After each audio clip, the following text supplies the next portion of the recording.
India की number 1 choice Bharat matrimony. Israel युद्धाभ्यास कर रहा है, ट्रंप ईरान की सैन्य घेराबंदी कर रहे हैं, तो वहीं दूसरी तरफ ईरान तेजी से अपनी मिसाइलों का जखीरा बढ़ा रहा है, जो इजरायल के लिए बड़ा खतरा है।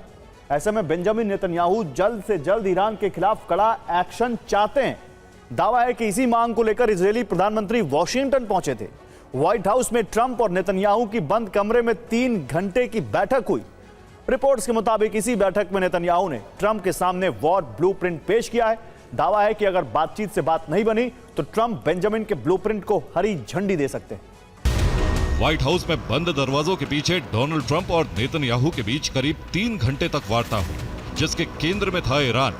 इस वार्ता में अमेरिकी विदेश मंत्री मार्को रूबियो, रक्षा मंत्री पीट हेग्सेथ, स्टीव विटकॉफ और जेरेड कुशनर भी शामिल थे। ट्रंप नेतन्याहू की बैठक बेहद गोपनीय थी, इसे लो प्रोफाइल रखा गया था। वार्ता बंद दरवाजों के पीछे की गई। नेतन्याहू व्हाइट हाउस में मुख्य मार्ग से अंदर नहीं गए, बल्कि पीछे के दरवाजे से दाखिल हुए। नंबर 1, ईरान का ballistic missile programme. Number 2, Iran का परमाणु कार्यक्रम। और नंबर 3, अरब में सक्रिय ईरान के प्रॉक्सी ग्रुप। नेतन्याहू ने ट्रंप से स्पष्ट शब्दों में कहा कि इन सभी पर रोक लगाना बेहद जरूरी है। और बेंजामिन ने ईरान पर अमेरिकी हमले से पहले 3 चरण का प्लान तैयार किया है, जिससे अमेरिका के लिए ईरान में अपने सभी टारगेट हिट करना बेहद आसान हो जाएगा। पहले चरण में इजरायल की खुफिया एजेंसी मोसाद जिम्मा संभालेगी। मोसाद के जासूस ईरान के डिफेंस सिस्टम को निष्क्रिय कर देंगे।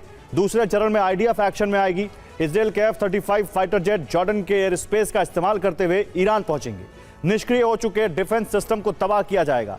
साथ ही अलग अलग लोकेशन पर मौजूद ईरान के मिसाइल लॉन्चर तबाह किए जाएंगे, ताकि ईरान ना तो अपनी सुरक्षा कर सके और ना ही पलटवार कर सके। इसके बाद तीसरा चरण शुरू होगा, जिसमें आईडीएफ के साथ यूएस एयरफोर्स भी शामिल होगी। ईरान की सैन्य इमारतें, प्रमुख मिलिट्री हेडक्वार्टर, मिसाइल फैक्ट्रियां और परमाणु ठिकानों को निशाना बनाया जाएगा, जिससे ईरानी सेना का आत्मबल टूट जाएगा और अमेरिका की सेना मन मुताबिक ईरान में अपने लक्ष्यों को हासिल करेगी। ईरान पर कोई ठोस फैसला नहीं हुआ, सिवाय इसके कि मैंने जोर दिया कि ईरान के साथ बातचीत जारी रखी जाए। देखते हैं कि कोई डील हो पाती है या नहीं। को हमारी मिसाइल क्षमता पर चर्चा का कोई अधिकार नहीं है। यह हमारी सुरक्षा के लिए बेहद ज्यादा जरूरी है और ईरान बैलिस्टिक मिसाइलों पर कोई समझौता नहीं करेगा।